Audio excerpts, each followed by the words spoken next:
잠언 4장 14절로 19절 말씀입니다. 구약성경 915면입니다. 잠언 4장 14절로 19절 말씀을 함께 읽습니다. 사악한 자의 길에 들어가지 말며 악인의 길로 다니지 말지어다. 그의 길을 피하고 지나가지 말며 돌이켜 떠나갈지어다. 그들은 악을 행하지 못하면 자지 못하며 사람을 넘어뜨리지 못하면 잠이 오지 아니하며 불의의 떡을 먹으며 강포의 술을 마심이니라. 의인의 길은 돋는 햇살 같아서 크게 빛나 한낮의 광명에 이르거니와 악인의 길은 어둠 같아서 그가 걸려 넘어져도 그것이 무엇인지 깨닫지 못하느니라. 아멘. 오늘도 그리스도 예수의 이름으로 승리하시기를 축복합니다. 사막의 밤은 몹시 춥습니다. 장렬하던 태양이 사라진 깊은 밤에 낙타는 추위를 피할 방법을 찾습니다. 낙타는 먼저 작은 코를 주인의 천막 안에 집어넣습니다.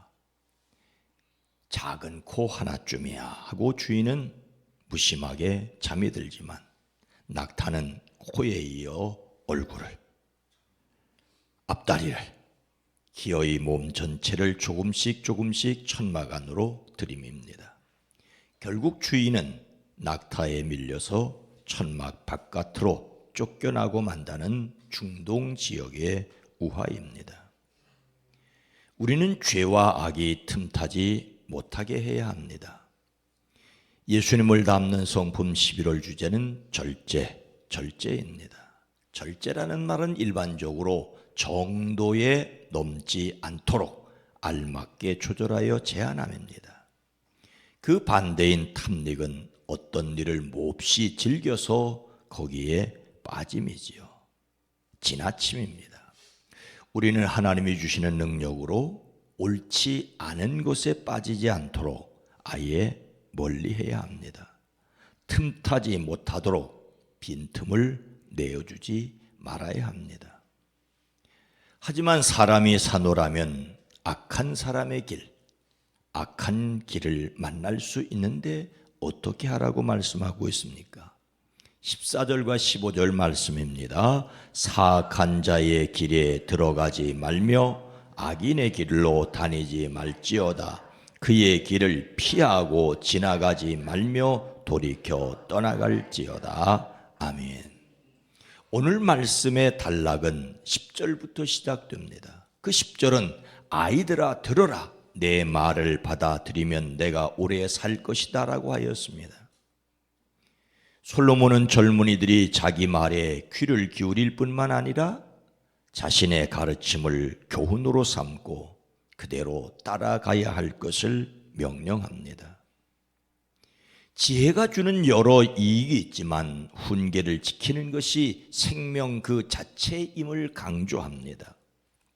훈계를 굳게 잡아 놓치지 말고 지키라고 명령합니다. 잘 듣고 이를 붙잡고 굳게 간직할 것을 명령합니다. 이러한 삶을 사는 사람에게 주어지는 보상은 생명이라고 말합니다. 여기서 생명은 강하고 담대하며 활력 있는 삶, 자신에게 주어진 사명을 성실하게 감당하며 사는 것을 말합니다.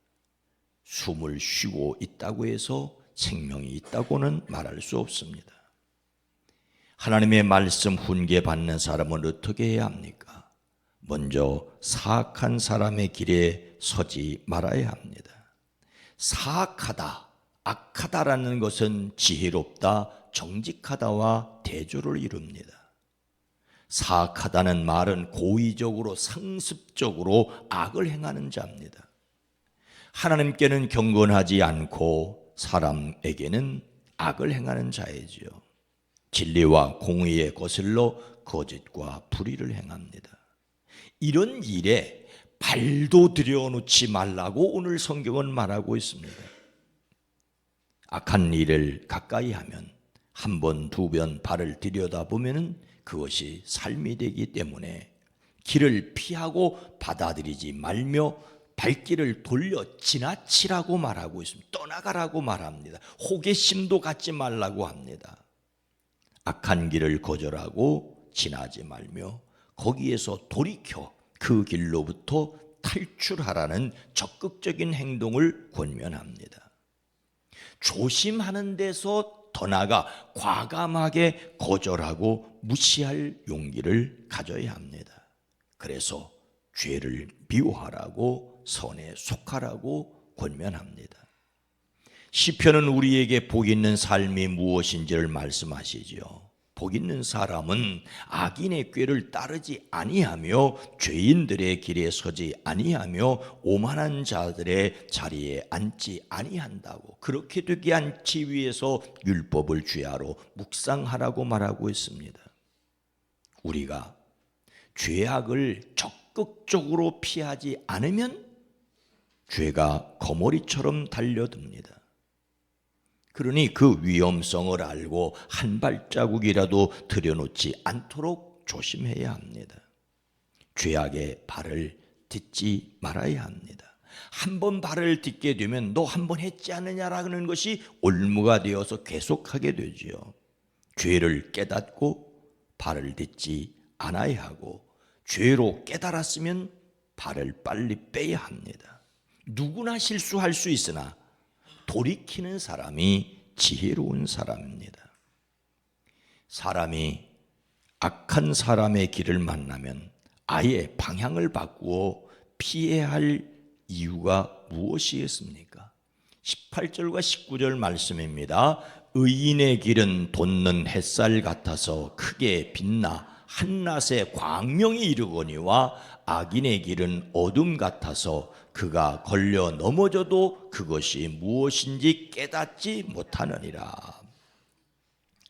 계속해서 악한 사람의 길을 만나면 아예 방향을 바꾸어 피하라는 이유를 두 가지 비유로 설명합니다. 하나는 동틀 때의 햇살 같다는 것이고, 하나는 걸려 넘어져도 무엇에 걸려 넘어지는지 알 수 없는 어둠 같다라고 말합니다. 의인의 길은 햇살 같고 악인의 길은 어둠 같다고 하지요. 서로 정반대의 기림을 보여줍니다. 먼저 의인의 길은 동틀 때의 햇살 같아서 대낮이 될 때까지 점점 더 빛난다라고 하십니다.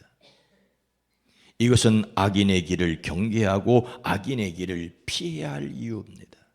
근데 여기서 의인은 거짓이 없으신 하나님의 거룩한 속성을 나타낼 때 사용되는 표현입니다. 즉 거짓 없고 거룩하신 하나님을 닮는 사람이 의인입니다. 성경이 말하는 바 의인은 거룩한 하나님의 뜻을 따르는 사람이죠. 그래서 의인의 길과 지혜로운 길을 같은 뜻으로 사용합니다.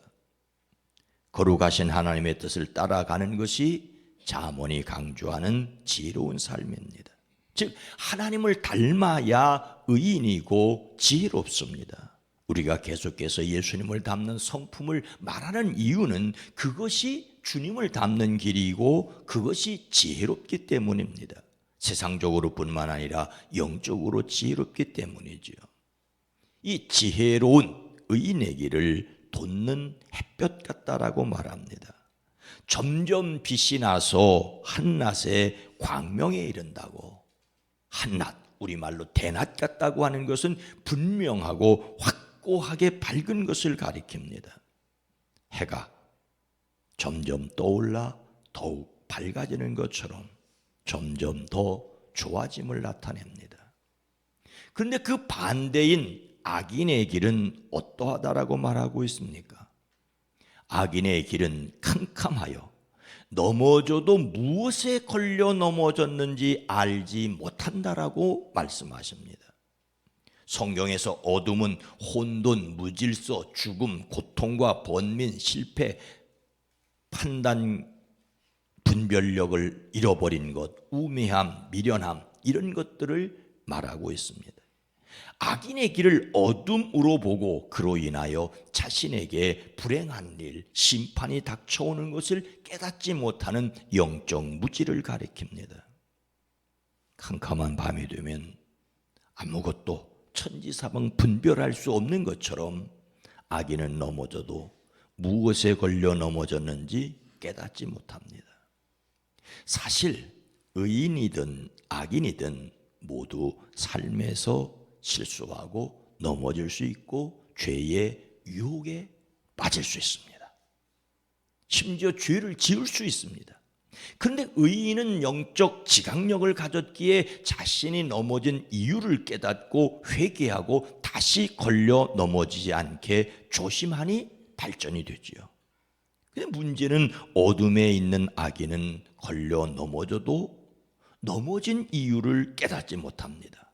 생각하지 않습니다. 엉뚱한 것에서 이유를 찾고 다른 사람을, 심지어 하나님을 원망하지요. 넘어져도 깨닫지 못하니 끝내 비참한 자리를 벗어나지 못합니다. 우리 삶이 점점 밝아지고 있는지 점점 어두워지고 있는지 헤아려 보아야 합니다. 물론 헤아린다는 말 자체가 지혜고 헤아리지 못한다는 것은 어리석긴 합니다. 말씀을 듣고 성령의 인도함을 받아 자신을 돌아볼 수 있다면 희망입니다. 우리는 재산이 점점 많아지고 줄어드는 것을 통장 잔고를 통해 쉽게 알아차릴 수 있습니다. 하지만 자신의 마음이 점점 밝아지는지 어두워지는지는 잘 헤아리지 못합니다. 그렇다면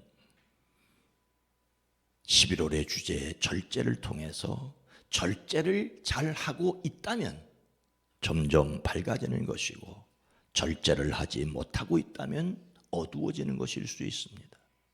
화를 잘 다스릴 수 있다면 점점 밝아지는 것이고, 화를 잘 다스리지 못한다면 어두워지는 것일 수 있습니다. 문제는 어두워지는 사람은 어두워지고 있다는 것을 깨닫지 못합니다. 깨달았다 하도 나만 그런가, 다 그렇지 하고 일반화시키고 말게 되지요. 오늘 말씀을 마음에 새기고 악한 사람의 길을 피하고자 우리가 실천해야 할 것이 무엇이겠습니까? 하나님의 사람은 하나님의 성령의 첫 번째 암시에 바로 순종하여야 합니다. 그릇된 욕구는 물리치고 옳은 일을 하여야 합니다. 하나님의 능력으로 옳지 않은 것들을 멀리한다 이어야 합니다. 그런데 그렇게 되는 것도 타락한 본성으로 불가능합니다. 하나님의 은혜 받은 사람으로서 성령의 도우심을 받아야 합니다. 사람이 깨닫지 못하는 이유는 죄 짓는 것이 습관이 되었기 때문이죠. 전혀 죄를 죄로 알지 못하기 때문입니다. 그러니 아예 절제할 필요조차 느끼지 못합니다. 양심이 마비되면 죄를 죄로 알지 못합니다. 그러니 실수하였다는 것을 알 수 없지요. 하여 우리는 죄가 습관이 되지 않도록 죄를 깨닫고 버릴 수 있어야 합니다. 말씀을 들을 수 있을 때는 아직 희망이 있습니다. 오늘 말씀은 솔로몬에 의하여 기록된 잠언입니다. 솔로몬은 다른 사람을 가르치려고 하였지만 정작 자신은 가르치지 못하고 가장 지혜롭다는 그가 가장 어리석은 삶으로 인생을 마치게 됩니다. 가르친다는 것이 중요한 것이 아니라 그대로 살아간다는 것이 중요하지요. 참으로 말씀을 듣고 깨닫는 저와 여러분 모두가 되기를 주의 이름으로 축원합니다. 거룩하신 하나님, 자비로우신 주님, 이렇게 지혜로운 말을 하고 다른 사람을 가르치려고 했던 그 솔로몬이 인생 말년에 가장 어리석은 사람 되었다는 것에서 우리는 교훈을 받게 하시고 깨달음을 받게 하옵소서. 겉사람은 후패하나 속사람은 날로 새롭다고 하셨는데 겉사람 후패한 것 때문에 속사람까지 낡아지는 것은 아닙니까? 점점 하나님의 나라가 분명해지고 소망이 분명해지고, 그래서 그야말로 보는 것과 듣는 것과 말하는 것이 더욱 깨끗해질 수 있게 하옵소서. 주여, 지혜를 구합니다. 특별히 젊은이들 하나님 지혜를 더하여 주시고, 우리 교회에서 자라는 이들, 사랑하는 믿음의 가정에서 자라는 젊은이들, 세상 탓하지 않고 세상에 물들지 않을 용기가 있어지게 하옵소서. 이 새벽을 깨워 기도하는 이들, 자녀 손들을 위하여 기도할 때 주여 들으시옵소서, 응답하여 주시옵소서. 대한민국 이 땅의 정치, 경제, 사회, 문화, 외교, 국방, 안보를 지켜주시옵소서. 새로운 질서가 시작됩니다. 미국의 트럼프 당선으로 새로운 질서가 시작될 때 대한민국 이 땅을 보호하시고 정치 지도자들, 정책 결정자들에게 지혜를 주시옵소서. 주여, 우리를 긍휼히 여기시옵소서. 오늘 하루도 승리하게 하옵소서. 사랑하는 성도들의 가정, 일터, 사업장 주의 손으로 도우사 환난에서 벗어나 근심이 없게 하옵소서. 치료시키고 회복시켜 주시옵소서. 예수님의 이름으로 간절히 기도드리옵나이다. 아멘. 오늘 말씀을 생각하며 점점 대낮같이 밝은 삶 되게 하옵소서. 세상 어둠 밝히는 빛이 되는 교회, 악한 길 걷고 있음을 깨닫는 세상 되기를 위해 기도합니다.